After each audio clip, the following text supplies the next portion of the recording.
The wind was already howling when Dr. Emily Carter zipped up her parka and stepped out of the small wooden cabin.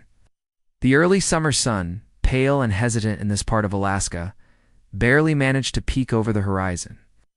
Shadows stretched long. Over the snow-covered ridges, and the air was sharp enough to sting her lungs. She paused for a moment, gazing at the endless expanse of white and evergreen, as though trying to etch it into her memory. 9 years ago, she could never have imagined that she would be standing here on the edge of the most isolated wilderness, in North America, searching for something so fragile and yet so powerful that the world might never believe it existed. But today wasn't about her legacy. It was about the work. Always the work. Inside, Dr. Sarah Whitmore, her closest friend and fellow botanist, was kneeling over a battered metal case filled with scientific instruments. She looked up as Emily came in, her cheeks flushed from the cold. "Storm's coming faster than predicted," Sarah said, her voice calm but edged with urgency. "If we leave now, we can still reach the valley before it hits," Emily replied, pulling her gloves. The valley they spoke of wasn't marked on any map. They had stumbled upon rumors of it years earlier, a place tucked between two mountain ranges where an untouched microclimate existed, nurturing plant life that shouldn't survive this far north. For most people, it was just a myth told by old trappers and hunters. For Emily and Sarah, it was the culmination of a decade of research. By 7:30 a.m., they were packed and moving. Their snowmobiles hummed quietly across the frozen river, the ice groaning beneath them in deep, ancient tones. The sky was darkening, the kind of bruised purple that warned seasoned travelers to seek shelter. But they pressed on. 3 hours into the journey, the first flakes began to fall. Big, wet snowflakes that clung to their goggles and blurred the landscape. They stopped only once to adjust the GPS and double-check their bearings. The machine's small screen flickered, struggling to hold a signal in the growing storm. "We're almost there," Sarah shouted over the wind. Emily forced a smile. "We've been saying that for 2 years." By noon, they reached the base of a jagged ridge. The GPS screen was glitching, but Emily recognized the formation from a photograph taken by a bush pilot decades earlier. They parked the snowmobiles and continued on foot, trudging through waist-deep snow toward the shadowed gap between the peaks. The wind rose to a screaming pitch. Snow whipped around them in blinding spirals, erasing the trail behind them as quickly. As it formed, Emily's chest burned from the cold air. She glanced at Sarah, whose face was barely visible beneath her frost-covered hood, and then they saw it, a slash of green dot in the midst of the white hell around them, a sliver of lush. Vegetation peeked from behind a boulder, leaves the color of emeralds, their edges rimmed with frost, waving gently in the wind as though they belonged to another world entirely. "Oh my God," Sarah's voice trembled. "It's real," Emily whispered. They rushed forward, pushing through the snow, their boots crunching on a surface that was no longer ice but damp living soil. The air here felt different, warmer. A faint scent of earth and blooming flowers drifted through the frozen air. Like a memory of summer, Emily bent down, pulling out her specimen kit, her gloved hands moving with precision. Ow. She clipped a small leaf, carefully sealing it inside a glass vial. The leaf shimmered faintly in the weak light, not in the way wet leaves reflect sunlight, but in a way that made it seem almost alive, pulsing faintly. "This could change everything," Sarah said. "If it survives outside this valley, it will," Emily replied. "But in the wilderness, discovery and danger are often inseparable." The wind shifted, carrying with it a sound, low, guttural, and too deliberate to be the moan of ice. It came from somewhere deeper within the valley. Emily froze, scanning the tree line. The shadows between the pines seemed to move. "Did you hear that?" she asked. Sarah nodded, her eyes narrowing. "We're not alone." Before they could react, the storm slammed into the valley with full force. Snow roared down the mountain slopes in a white curtain. Emily shoved the vials into her pack, shouting for Sarah to move. Visibility dropped to nothing. The world became a swirling blur of white and noise. Somewhere in that chaos, she lost sight of Sarah. When the storm finally passed, the valley was silent. Emily stood alone, her breath ragged, her legs trembling from the cold. Sarah's tracks vanished in the freshly fallen snow. The green patch of vegetation was buried as though it had never existed. Emily called her name until her voice was hoarse, but the only answer was the wind. Hours later, the radio crackled faintly in her pack. A single phrase broke through the static before the signal died completely. "They're here." That was the last confirmed sighting of Dr. Emily Carter and Dr. Sarah Whitmore. Search teams combed the area for weeks. They found abandoned snowmobiles, a scattered set of botanical tools, and a torn scrap of yellow fabric caught on a branch, but no bodies. Some believed they had been buried by an avalanche. Others whispered about something older, stranger, that lived beyond the maps, and then the wilderness swallowed their story whole. Asterisk. 9 winters had passed since Dr. Emily Carter and Dr. Sarah Whitmore vanished into the frozen heart of Alaska. For the families, those years were not measured in seasons or birthdays, but in unanswered questions. Every winter storm was a reminder of the one that had taken them. Every summer thaw was another chance that maybe, just maybe, the snow might give something back. The official search had ended after 6 weeks. The headlines faded in 6 months. And yet, in the tiny frontier town of Talkeetna, their names still carried weight, not as a news story, but as a ghost story. Michael Carter, Emily's younger brother, had never accepted the version of events that the authorities settled on: avalanche, fatal hypothermia, bodies, Unary. He had read the search reports 100 times. He'd stared at the photographs taken by rescue teams, the scattered tools, the shredded yellow fabric, the broken GPS, and something always felt wrong. They didn't just disappear, Michael often muttered to himself. Something made them disappear. Sarah's parents had moved away from Alaska entirely, unable to bear the constant reminders, but Michael stayed. He took a job as a seasonal bush pilot, flying scientists and supplies into remote camps. Kept him close to the land, and close to the last place Emily was seen alive, in the spring of the 9th year. A rumor began to circulate. It started at the Silver Antler, a dimly lit bar on the edge of town where hunters, trappers, and guides gathered when the weather kept them grounded. A big man named Cal Benton, who'd been a hunting guide for 30 years, told the story first. He said he'd been tracking a bull moose through the snow near the Kuskulana River when he spotted something tangled in its antlers, something metallic, glinting in the weak sunlight. First he thought it was just scrap from an old trapper's sled, but when he got closer, he saw the colors. Bright yellow fabric streaked with dark stains. It wasn't no rope, and it wasn't no net, Cal told the men at the bar, his voice low. It was a damn backpack strap. And there was still something inside the pack. A few laughed it off. Hunters were known to tell tall tales after a few drinks, but Cal wasn't the only one. Within a month, other sightings were reported. A wildlife photographer named Leanne Foster claimed she saw the same bull moose near the tree line at dawn. Of its massive antlers, she swore she could see a silver canister wedged in the fabric. An old trapper, Elias Ward, said the moose had ghost eyes, pale and strange, and that it moved differently, almost as if it was leading anyone who followed it deeper. Into the mountains. Michael didn't believe in ghost eyes. But he knew one thing. Emily's field pack had been bright yellow. One night, he dug out the old search photographs again. In one of them, barely visible in the corner, was the pack, lying beside the snowmobile. The official report had said it was recovered. But what if it hadn't been?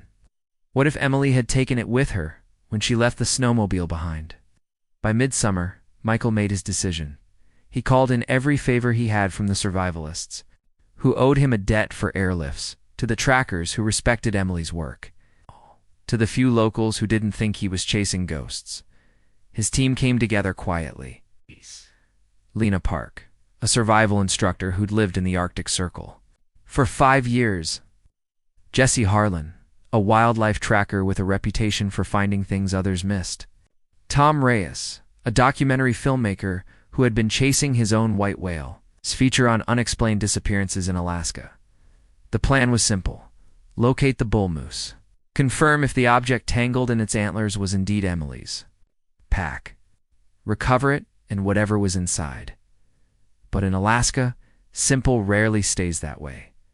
On their second night of planning, Elias Ward, the old trapper, came to see Michael. He brought no pleasantries, no smile, just a single warning. You find that moose, boy, it won't like what's waiting at the end of its trail. The warning stayed with Michael as he packed his gear. It was just a story, just an old man trying to scare him, but deep down he knew. 9 years is a long time for the wilderness to keep a secret, and longer still for it to decide to give one back. And sometimes the thing you find isn't the thing you were looking for. The first sign came on the third day of their expedition. Michael and his team had been moving westward along the edge of the Kuskulana River basin. Following reports from hunters, the late summer sun was deceptive here, warm enough to melt. The top layer of snow by day, but still dropping to below freezing at night.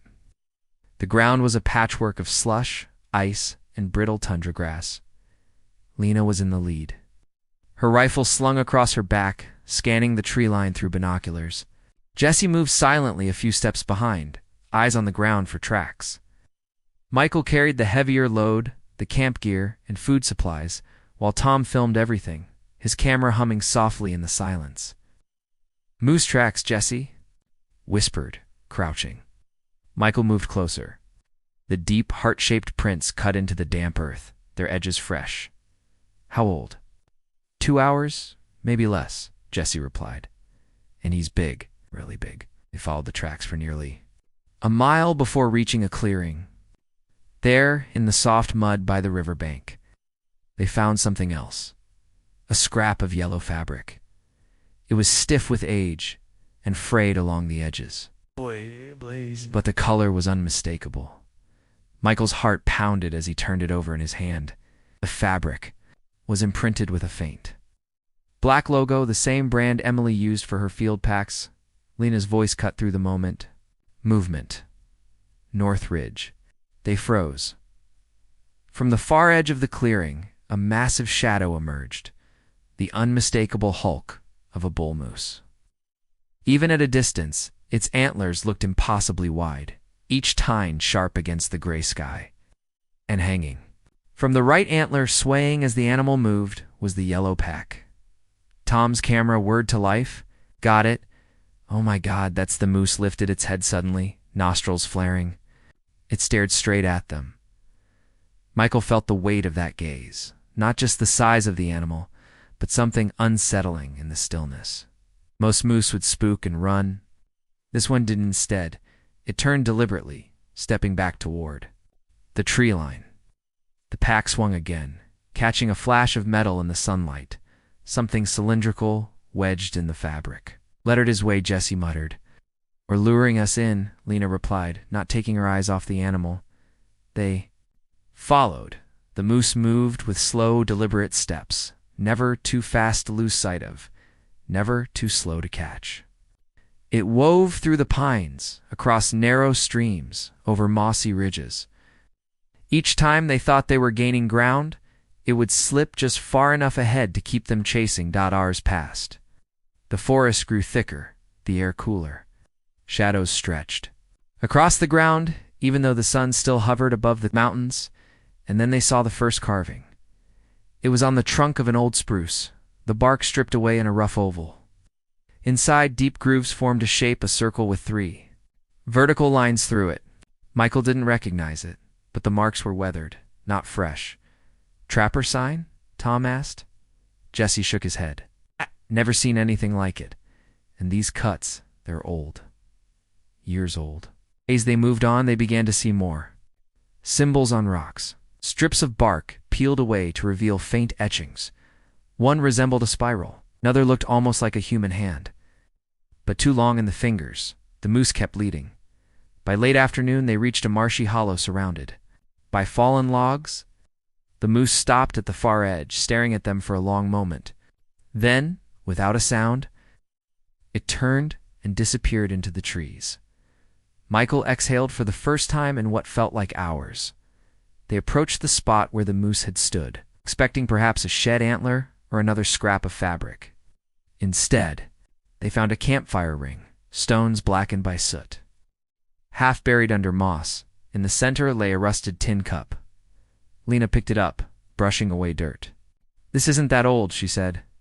5 years, maybe? Someone's been here? After Emily disappeared, night came quickly in the hollow. The temperature dropped sharply, and the fog rose from the marsh-like breath, made camp reluctantly. The carvings in the trees surrounding them like silent sentinels. Michael lay awake in his tent, listening to the stillness. Somewhere far off, a branch snapped. Then, faintly, a low, guttural sound drifted through the fog, the same sound Emily had heard 9 years earlier. It was not a moose, and it was getting closer, asterisk. They broke camp at first light, the fog still clung to the marsh, swirling around their boots as they packed their gear. The air smelled of wet earth and pine resin, but underneath it, faint and sour, was something else, something animal and old. Michael didn't mention the sound he'd heard in the night, neither did the others. But he saw the way Lena scanned, the tree line more often, and how Jesse's fingers lingered on the trigger guard of his rifle. The moose was gone, not a single fresh track in the mud. "He wanted us to find this place," Jesse muttered, kicking at the cold fire pit before they left. "Question is, why stop here?" "Maybe it's not about the moose at all," Lena said. "Maybe it's about whatever was following him." Tom kept his camera rolling as they pushed north, following a narrow game trail that wound between moss-slick boulders. The forest grew older here, trees gnarled and thick, their roots twisting above the soil like knotted ropes. Sunlight barely touched the ground.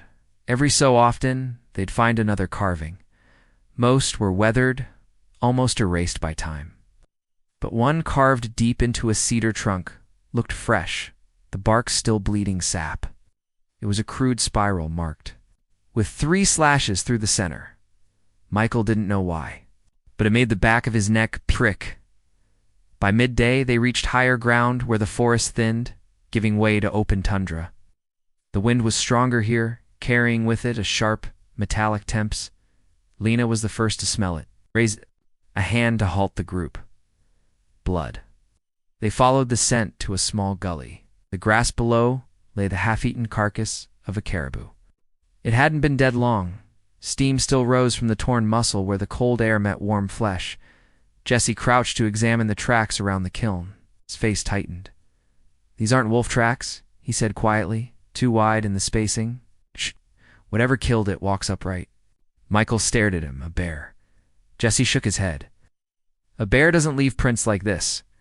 Before anyone could speak, a sound rolled across the tundra, deep, rhythmic, almost like a drum. But it wasn't percussion, it was steps. Heavy, deliberate steps. They froze, scanning the horizon.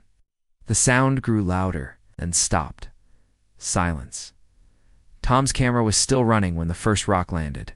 It came from somewhere. Beyond the ridge, a fist-sized stone that slammed into. The tundra just feet from Michael. Then another, and another.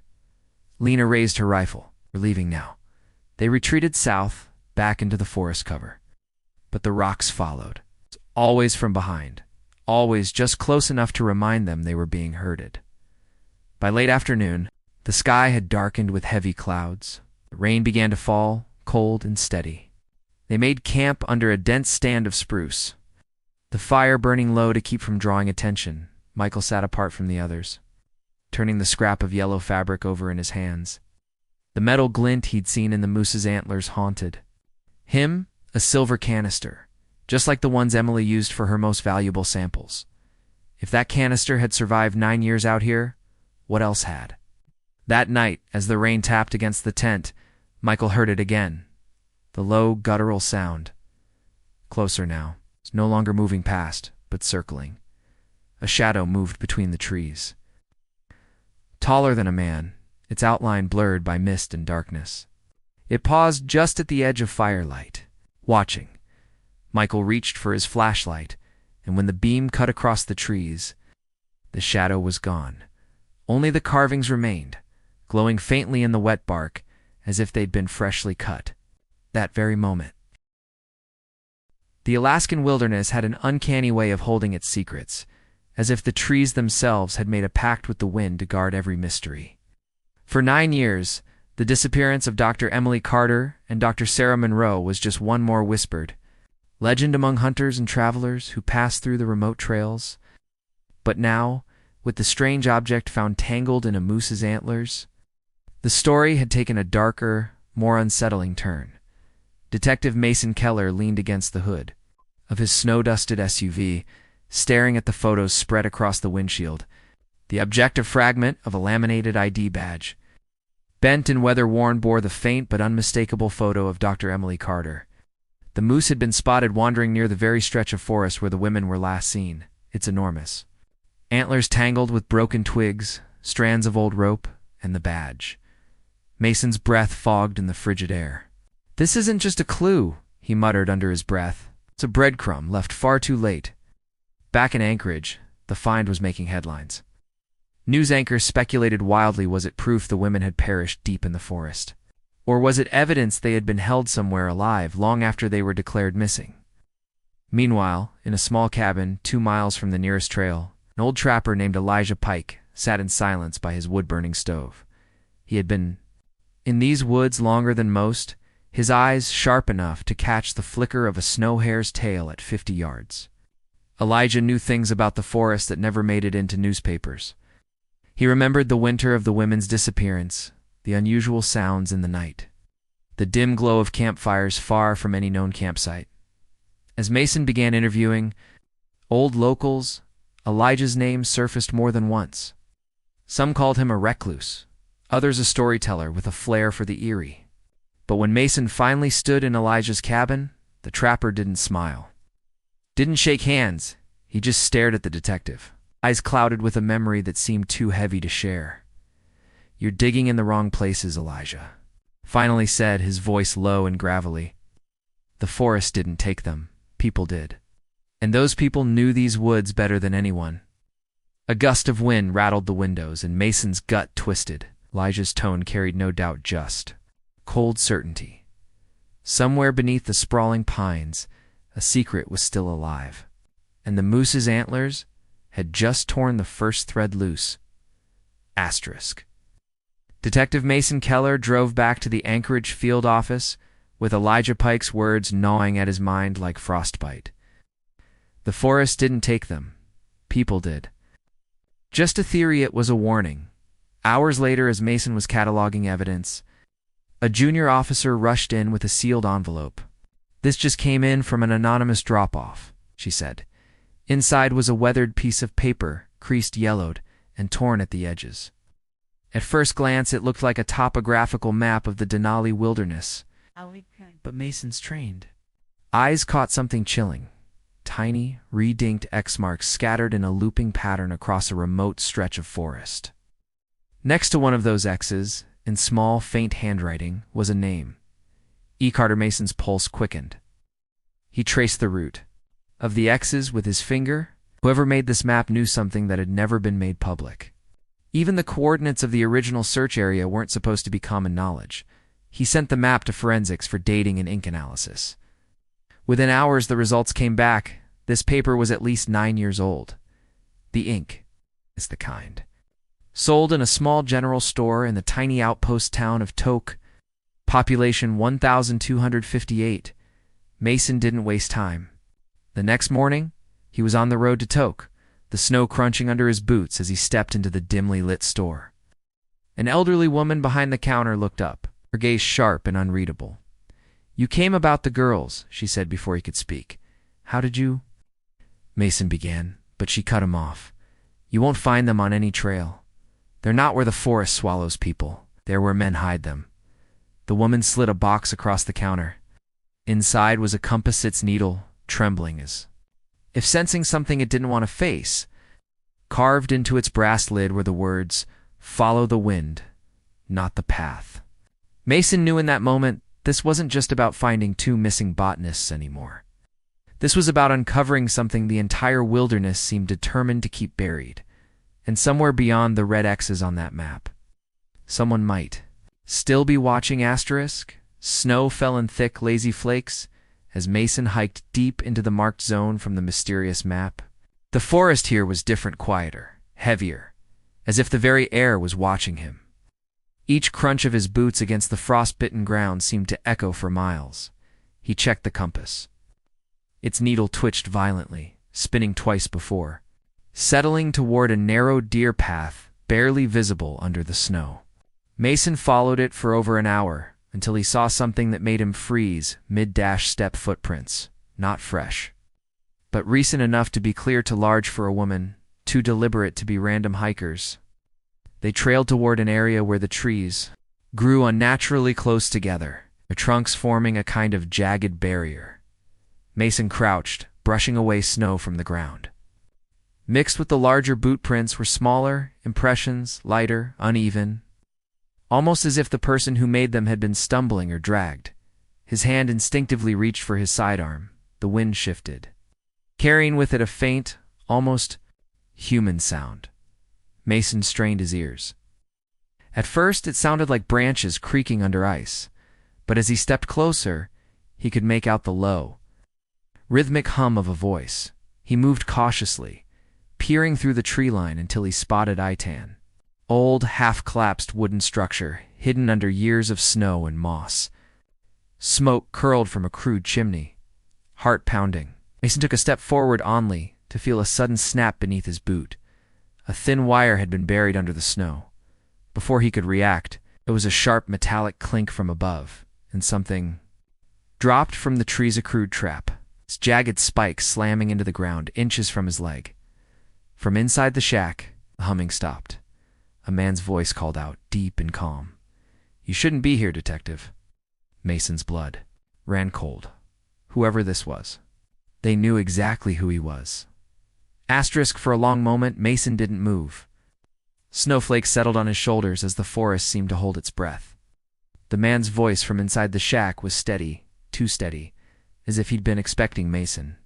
All along, slowly, Mason stepped over the sprung trap, his boots sinking into the snow with muffled thuds. "Come out where I can see you," Mason called, keeping his weapon low but ready. The shack door creaked open. A man emerged, tall, gaunt, with a thick beard streaked white from the cold. His eyes were the kind that had seen too much and regretted none of it. In one hand he held a rusted hatchet. In the other, a battered thermos steaming in the frozen air. "You've been asking questions?" the man said, his tone almost conversational. "Questions that stir up old ghosts?" Mason kept his gaze locked. "I'm looking for Emily Carter. And Sarah Monroe. You know where they are?" The man gave a faint, humorless smile. "Maybe I do, but knowing and telling are two very different things out here." A tense silence fell. Somewhere behind the shack, a branch cracked under the weight of snow, or maybe under the weight of someone moving. Mason's instinct screamed at him that they weren't alone. Then the man stepped aside, revealing the dark interior of the shack. "If you want your answers, Detective, step inside. But once you cross that threshold, the forest will own you too." Mason hesitated only a moment before stepping in. The air inside was thick with the smell of wood smoke and something else. Metallic, like rust or dried blood. The dim light revealed shelves lined with jars, holding strange, unidentifiable specimens. And on the far wall, two parkas hung neatly side by side. Both were women's sizes. Both had name tags stitched inside. E. Carter, S. Monroe. Mason's chest tightened before he could speak. The door slammed shut behind him. The man's voice, now closer, whispered in the dark. "They came here looking for life in the forest. But the forest demanded a different kind of offering." The darkness inside the shack was almost physical, wrapping itself around Mason like a heavy, damp cloth. His eyes adjusted slowly, revealing more of the shelves, jars holding bones, feathers, and preserved plants. But it wasn't the contents of the shelves that chilled him. It was the crude wooden table in the center of the room. Two sets of restraints were bolted to its surface. Rust had eaten through the metal, but Mason could still see faint scratches in the wood, desperate marks left by human fingernails. The man set down his thermos and walked around the table, his hatchet glinting faintly in the firelight. They came here thinking the forest was just land soil, trees, water. They thought they could take from it without giving something back. Mason kept his weapon raised. "What did you do to them?"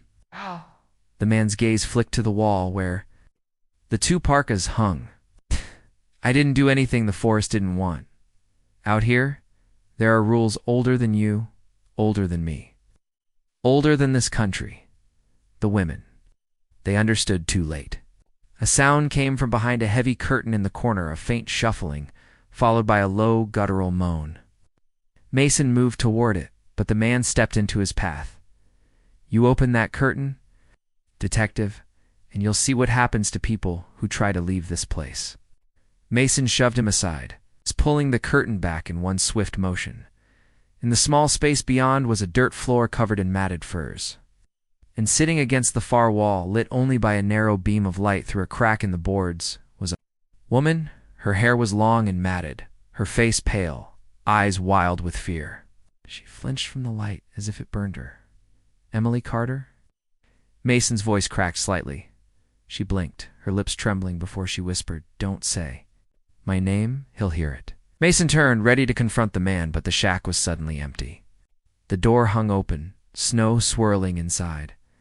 Somewhere in the trees, the wind carried a faint, mocking whistle, and in that moment, Mason realized if Emily was here, then the forest still had Sarah Monroe, and time was running out. Mason didn't waste a second. He pulled Emily to her feet, wrapping her in one of the parkas from the wall. She was weak, her legs trembling as if every step was a fight. "We have to find Sarah," Mason said firmly. Emily shook her head violently. "No, you don't understand. Sarah's not lost. She's with them." Before Mason could press her, a sharp crack echoed through the forest outside, like a rifle. Shot, but muffled. Emily's breathing turned ragged. "They know you're here." Mason guided her out into the snow, scanning the tree line. The compass in his pocket jittered and spun as if the entire forest were alive with magnetic interference.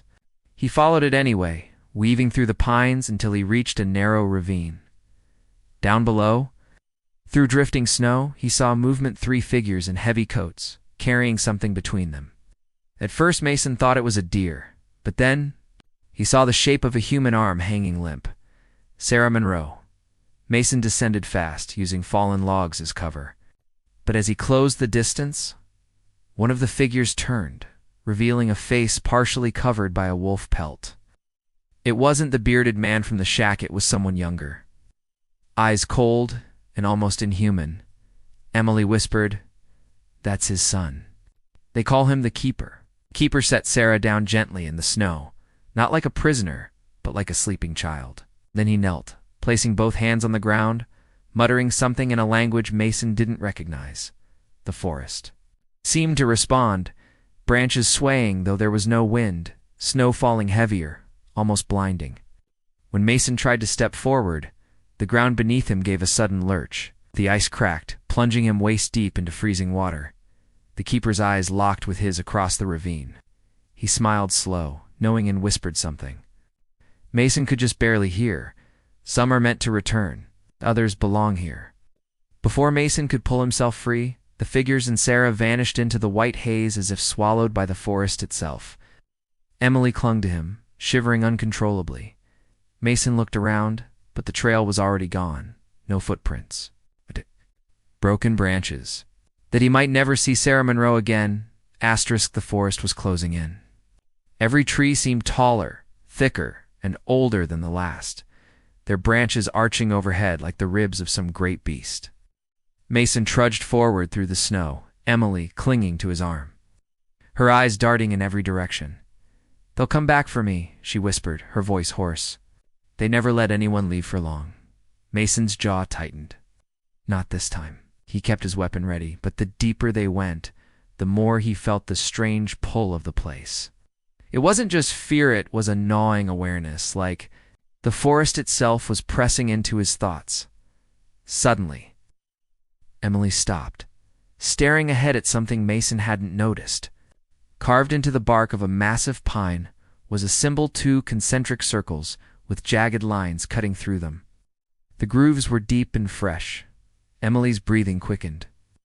It's a boundary marker. Beyond this, it's their ground. Before Mason could ask who they were, a distant sound rose through the still air, a steady, rhythmic beat like a drum coming from deep within the forest. Emily began shaking her head violently. No, no, they're calling. Mason knew he had no choice. If Sarah was alive, that sound might lead to her. He pressed forward, following the beat, every step sinking deeper into the snow. The trees grew so dense that daylight barely reached. The ground then he saw a tan open clearing, lit by the flicker of a fire. Round it, figures in heavy fur coats moved in a slow, deliberate circle. In the center of the firelight, a figure sat motionless, head bowed. Long hair tangled and frozen. Sarah Monroe.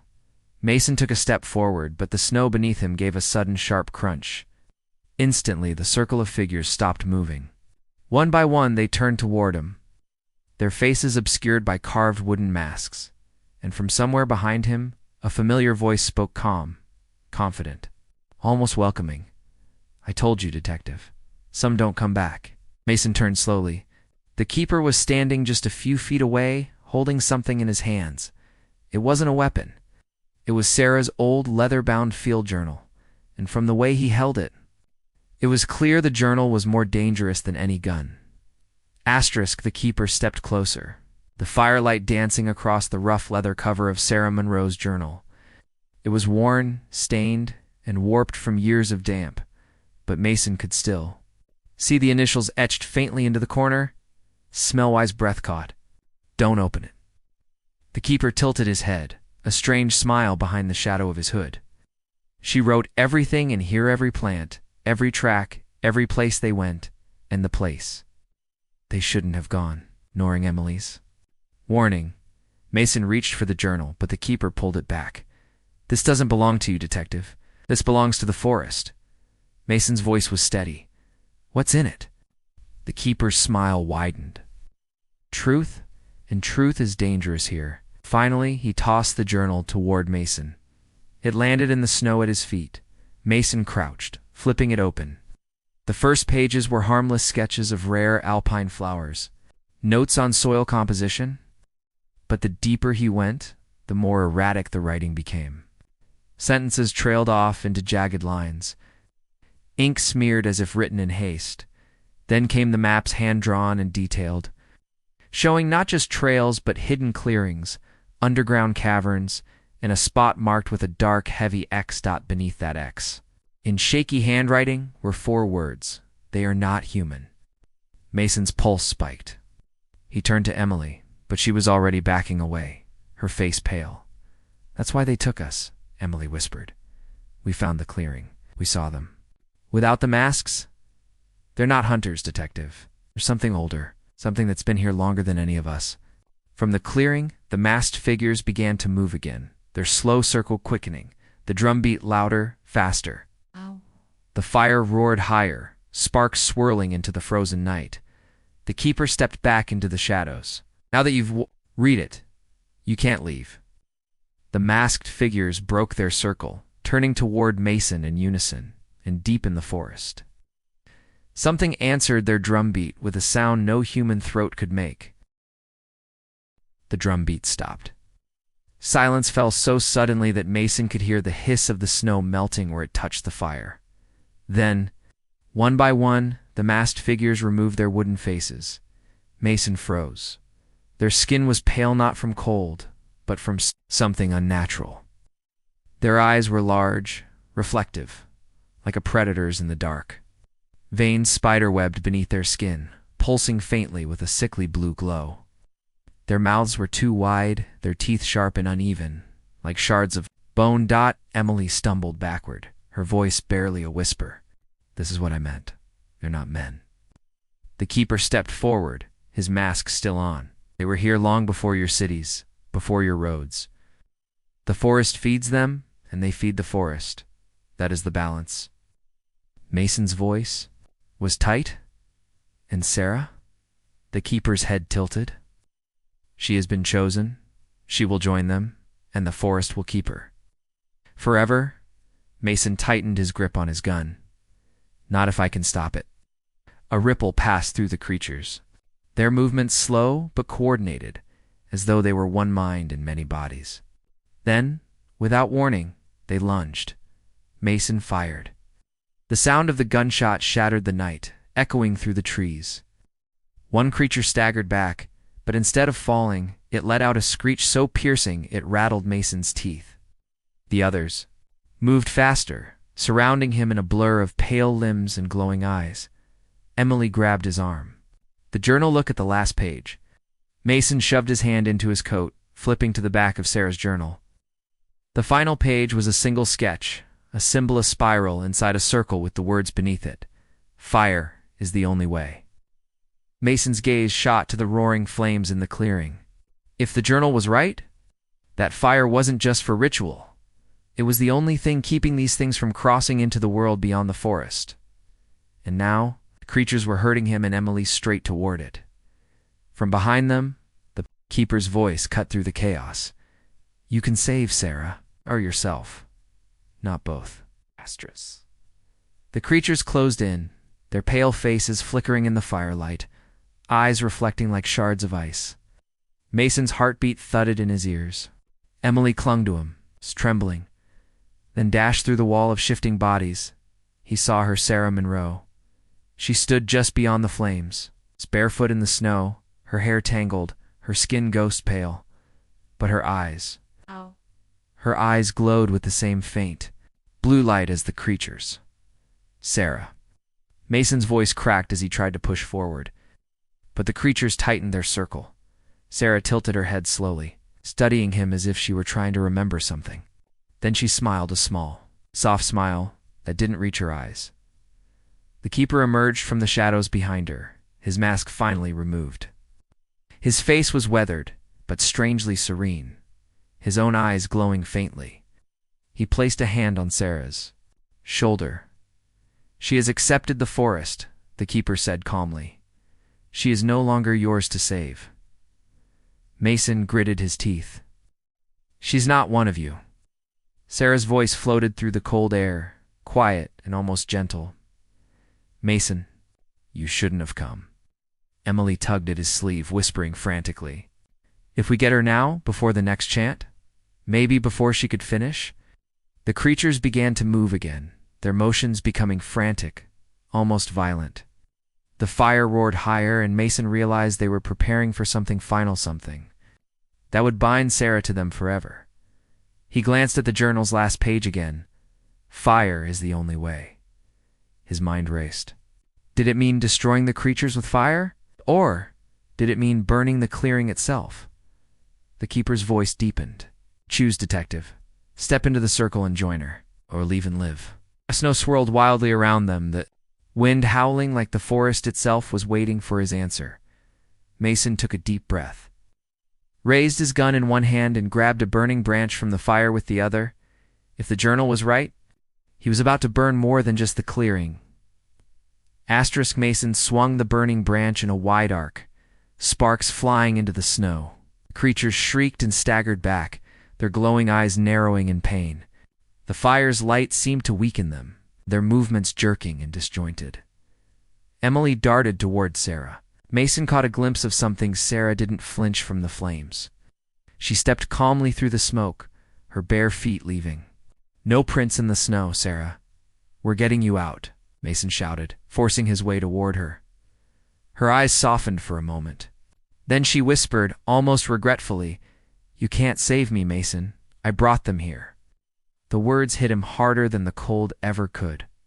What are you talking about? Sarah's expression shifted, guilt flickering across her face. 9 years ago, I found the cavern. I woke them. I thought I could study them, prove they were real. But they showed me things, visions. I couldn't leave. Emily froze. You led the other women here? Sarah's voice trembled. Not. At first, but when I saw what the forest could give, I offered them. I thought they'd be part of something eternal. The keeper placed a hand on her shoulder again, pride in his voice. She understands the balance now. Mason felt the rage and disbelief boil inside him. You chose this? Sarah took a step forward, her glowing eyes locked on his. It's not a choice, Mason. Once you see what they are, you belong to them.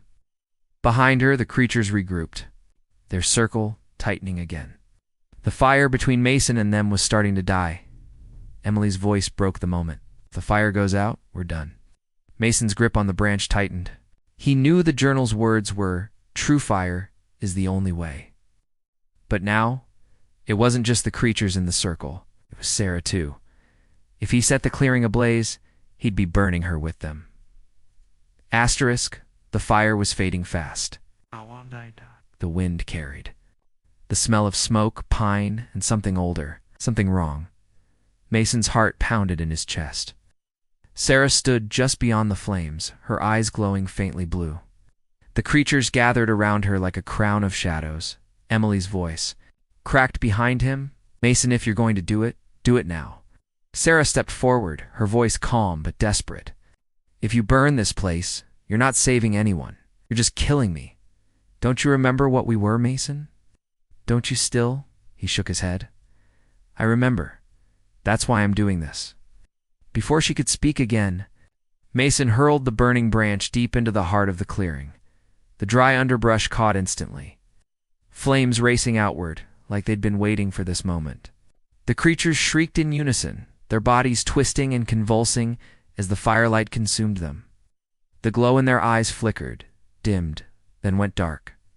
Sarah's gaze locked on Mason one last time, half fury, half sorrow.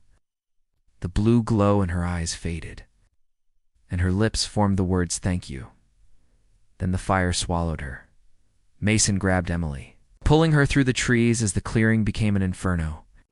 The air was thick with smoke and the sound of cracking timber. Behind them, the keeper's voice rose in a howl, part human, part something else, and then it was gone. They didn't stop running until the flames were only a distant glow against the black sky. Mason collapsed to his knees in the snow, the cold searing his lungs. Emily knelt beside him. You did what you had to. Mason didn't answer. His eyes were fixed on the tree line, where for just a moment he thought he saw a pale figure, watching them, no glow in her eyes, no movement, just watching. When he blinked, she was gone. The forest was silent again, but Mason knew silence didn't mean safety.